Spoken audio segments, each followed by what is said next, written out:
Welcome to our channel. Today we how to activate YouTube Premium trial step by step clearly. To activate your YouTube Premium trial, begin by opening the YouTube app or website. Sign in to your Google account if you aren't already logged in. Once signed in, navigate to the homepage of YouTube. Look for the profile icon at the top right corner of the screen. Click on the profile icon to open a drop-down menu. In the drop-down menu, select the option that says Get YouTube Premium.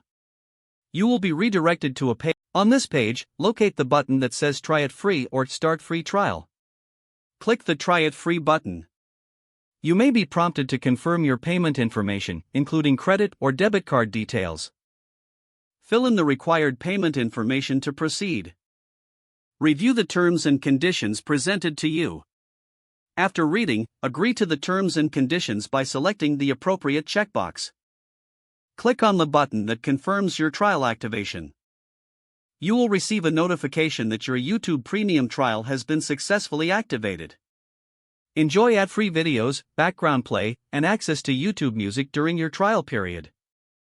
If the page does not load, refresh the browser or try again in a private or incognito window.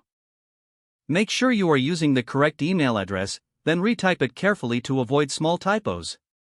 If your password is not accepted, use the reset option and create a new strong password you can remember.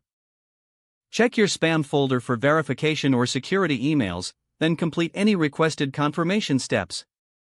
Enable two-factor authentication if available to improve account security and reduce unauthorized access risk. After signing in, review your profile details so your contact information and settings are accurate and current. If you see an error message, note it down and try again after restarting your device and internet connection. Log out when you finish, especially on shared devices, to keep your account and payment information secure. If the page does not load, refresh the browser or try again in a private or incognito window. Make sure you are using the correct email address, then retype it carefully to avoid small typos. If your password is not accepted, use the reset option and create a new strong password you can remember. Check your spam folder for verification or security emails, then complete any requested confirmation steps. Enable two-factor authentication if available to improve account security and reduce unauthorized access risk. After signing in, review your profile details so your contact information and settings are accurate and current. Don't forget to like this video and subscribe to our channel for more step-by-step tech guides.